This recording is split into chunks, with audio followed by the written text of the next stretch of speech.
Please subscribe to our channel and press the bell icon for regular updates. Hello friends, तो मैं आपका दोस्त पंकज कुमार एक बार फिर से आपका बहुत बहुत स्वागत करता हूं हमारे यूट्यूब चैनल टेक्निकल सपोर्ट पे। तो फ्रेंड्स, आज की इस वीडियो में मैं बताने वाला हूं कि अभी जो आपने एक वीडियो देखा कि कैसे एक ही फाइट में दीवार को तोड़ देता है और दीवार के अंदर घुस जाता है, तो फ्रेंड्स ये रियली नहीं है, ये एक एडिटेड किया हुआ वीडियो है। तो फ्रेंड्स, यदि आप भी ऐसा वीडियो एडिटिंग करना चाहते हैं तो इस वीडियो को अंत तक जरूर देखिएगा। फ्रेंड्स, मैं इस वीडियो में आपको बताऊँगा कि इस प्रकार के वीडियो को कैसे शूट करना है और किस प्रकार से एडिट करना है। जी हाँ फ्रेंड्स, इस प्रकार के वीडियो को शूट और एडिट करने के लिए आपको दो एप्लीकेशन की आवश्यकता होगी। जो हमारा पहला एप्लीकेशन है वो है काइनमास्टर, जिसमें हम वीडियो को एडिट करेंगे, और इसके अलावा एक और एप्लीकेशन की आपको जरूरत पड़ेगी जो कि है पिक्सआर्ट। फ्रेंड्स, ये दोनों एप्लीकेशन की लिंक आपको वीडियो के डिस्क्रिप्शन में मिल जाएगा। तो फ्रेंड्स, वीडियो को बीच में भी जरा सा भी नहीं स्किप कीजिएगा, क्योंकि यदि आप वीडियो को स्किप करते हैं तो ये वीडियो आपको पूरी तरह से समझ में नहीं आएगा। तो पूरी तरह से समझने के लिए वीडियो को अंत तक जरूर देखिएगा। और जी हाँ फ्रेंड्स, यदि आप हमारे इस चैनल पर नए हैं तो अभी कभी इस चैनल को सब्सक्राइब कर लीजिएगा और उस बगल में बने हुए घंटे के आइकन को भी दबा दीजिएगा, ताकि हमारे नए वीडियोज़ की नोटिफिकेशन आपको सबसे पहले मिलती रहे। फ्रेंड्स, मैं इस चैनल पे ऐसे ही वीडियो एडिटिंग वीडियो डालता रहता हूँ। तो यदि आप वीडियो एडिटिंग जानना चाहते हैं, सीखना चाहते हैं, तो हमारे इस चैनल को जरूर से जरूर सब्सक्राइब करें। तो चलिए फ्रेंड्स, आज के इस वीडियो को स्टार्ट करते हैं।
यदि आपको वीडियो में कोई भी परेशानी आई हो तो हमें कमेंट करके जरूर से जरूर बताइएगा। मैं आपके कमेंट का रिप्लाई देने का पूरा से पूरा कोशिश करूंगा।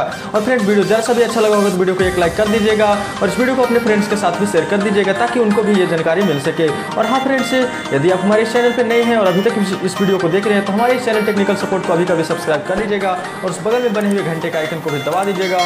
और मैं ऐसे ही आपके लिए रेगुलर नए नए VFX वीडियो एडिटिंग ट्यूटोरियल्स लाता रहूँगा। तो फ्रेंड्स, चलिए मिलते हैं हम अपने एक और नए और VFX एडिटिंग ट्यूटोरियल्स में। तब तक के लिए